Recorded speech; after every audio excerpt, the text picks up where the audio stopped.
آج ہم اس ویڈیو میں یہ ڈسکس کریں گے کہ اگر ہم نے بگنرز کو انگلش گرامر شروع کرانی ہے یا کسی کلاس کا سبجیکٹ انگلش ہمارے پاس ہے تو لازمی بات ہے کہ اس کے ساتھ ان کو انگلش کی گرامر بھی کرانی پڑتی ہے. تو ان کو گرامر کیسے جو ہے تو شروع کرائی جائے تو اس کے بارے میں ہم ڈسکس کریں گے. تو یہ جو طریقہ کار ہے تو ضرور جو میرے اپنے استعمال کے اندر ہے, جس کو میں جو استعمال کر رہا ہوں کافی وقت سے, اور مجھے یہ کافی ہیلپ فل بھی لگا ہے. تو آئیں اس کو دیکھتے ہیں کہ انگلش گرامر کس طرح شروع کرائی جائے. تو سب سے پہلے جو ہے تو انگلش گرامر جو ہے ہم اس کو دو حصوں میں تقسیم کریں گے. ایک اس کا حصہ جو ہے ہم پارٹس آف اسپیچ بنائیں گے, اور دوسرا حصہ جو ہم اس کے وہ ٹینسز میں اس کو تقسیم کریں گے. تو پہلے حصے کے اندر جو پارٹس آف اسپیچ ہیں ان کو میں نے ایک خاص ترتیب اور سیکوینس کے ساتھ لکھا ہے. تو پارٹس آف اسپیچ میں آ جائے گا ناؤن, آ جائے گا پرو ناؤن, آ جائے گا ورب, آ جائے گا ایڈورب اور ایڈجیکٹیو, پھر آرٹیکل, پریپوزیشن اور کنجنکشن اور انٹرجیکشن. تو پارٹس آف اسپیچ کے بارے میں ایک بات جو ہے میں واضح کر دوں کہ یہ جو میں نے ابھی جس طرح کی ریکویسٹ کی ہے کہ میں نے ان کو ایک خاص سیکوینس اور ترتیب سے لکھا ہے. تو وہ خاص سیکوینس کیا ہے کہ جب آپ اسٹوڈنٹس کو پڑھا رہے ہیں تو میک دیم انڈرسٹینڈ کہ دیکھیں یہ ناؤن ہے تو ناؤن کے بعد آ گیا ہے پرو ناؤن. تو یہ ناؤن ہے تو اس کے اندر یہ ناؤن پورا پرو ناؤن کے اندر آ گیا. اسی طرح ورب ہے تو ورب کے بعد ایڈ ورب آ گیا. تو یہ نیم ان کو سمجھانے ہیں کہ جس طرح یہ ورب ہے تو یہ ایڈ ورب کے اندر یہ کمپلیٹ آ گیا. تو ایڈ ورب کے بعد یہ آ گیا جی ایڈجیکٹیو. تو یہاں پر ان کو اس کی پروننسیشن بھی جو ہے وہ بھی اسٹوڈنٹس کو ٹھیک کروانی ہے کہ اے ڈی اور جے یہ جہاں بھی اکٹھے آ جائیں تو وہاں پر ڈی سائلنٹ ہوتا ہے تو اس کو ایڈجیکٹیو پڑھیں گے, ایڈجیکٹیو نہیں پڑھیں گے. لیکن ان کا آپس میں کنیکشن وہ یوں ہے کہ یہ بھی اے ڈی ہے تو یہ بھی اے ڈی ہے. تو ایڈجیکٹیو کے بعد پھر آگے آ گیا آرٹیکل, آ گیا ہمارا. اس کے بعد پریپوزیشن ہے, اس کے بعد کنجنکشن ہے اور انٹرجیکشن ہے.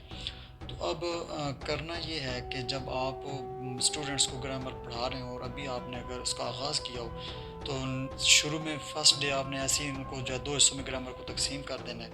کرنے کے بعد نیکسٹ ڈے اب آپ نے یہ کرنا ہے کہ ہر ایک چیز کو یعنی کہ یہ جو پارٹس آف اسپیچ ہیں جتنی بھی تو ہر ایک کو تھوڑا تھوڑا ایکسپلین کرنا ہے. تو اس میں یہ ہے کہ اگر کلاس لیول کا جو ہے تو خیال رکھنا بہت ضروری ہے کہ مثلا اگر ہمارے پاس چھوٹی کلاس ہے, کلاس 5 ہو گئی, 6 ہو گئی, 7 ہو گئی, تو اس حساب سے جو ہے اس کو ایکسپلین کرنا ہے اس چیز کو.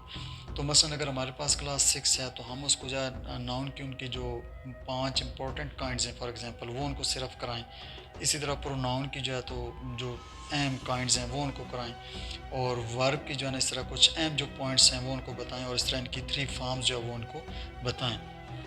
اور پھر اس طرح ایڈورب کی جو ہے نا کچھ کائنڈز ان کو بتائیں, اور ایڈجیکٹیو جو ہے نا اس طرح اس کی بھی جو کائنڈز ہیں 3 ڈگریز ہیں, اور کمپیریٹیو اور سپرلیٹیو ڈگری بنانے کا جو طریقہ ہے تو وہ ان کو سمجھائیں. تو پھر اس طرح آرٹیکل کو ایکسپلین کریں, اور پریپوزیشن, پھر کنجنکشن اور پھر انٹرجیکشن. تو کہنے کا مطلب یہ ہے کہ ویری فرسٹ ڈے آپ نے صرف ان کو یہی جو ہے تو میپ, یہ روڈ میپ ان کو دینا ہے کہ جی انگلش گرامر کو دو حصوں میں تقسیم کریں گے, parts of speech and tenses.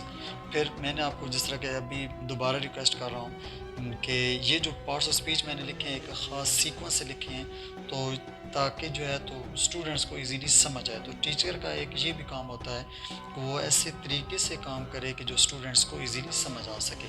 اب اگلے دوسرے حصے پہ ہم چلتے ہیں. تو ٹینسز سب سے پہلے جو ہے تو ہم اسٹوڈنٹس کو ایکٹیوائز کراتے ہیں, تو پھر اس کے بعد پیسو وائز سیکنڈ سٹیپ پہ کراتے ہیں, اور تھرڈ سٹیپ جو ہوتا ہے وہ ہوتا ہے ڈائریکٹ انڈائریکٹ کا ہوتا ہے, اور جو فورتھ جو سٹیپ ہوتا ہے وہ ہوتا ہے کچھ جو کنڈیشنل سینٹینسز ہیں وہ بھی سمجھانا لازمی ہیں. تو اب جب پہلے ہم سٹیپ پہ آئیں گے, ایکٹیو وائز پہ آئیں گے, تو اس کو ہم ایکسپلین کریں گے کہ ایکٹیو وائز جو ہے ان کو ہم نے کیسے سٹارٹ کرنا ہے, کیسے شروع کرنا ہے. تو انشاءاللہ ملتے ہیں نیکسٹ ویڈیو میں. اس میں ہم جو ہے تو ڈسکس کریں گے کہ ٹینسز کا جو فرسٹ سٹیپ ہے ایکٹیو وائز وہ ہم کیسے ان کو شروع کرائیں, ان کو کیسے سمجھائیں. تو پھر اس کے بعد ہم جو ہے نا پراپر وہ ٹینسز پہ اپنی ویڈیو سٹارٹ کر دیں گے. تو تب کے لیے اجازت دیں. اللہ حافظ. السلام.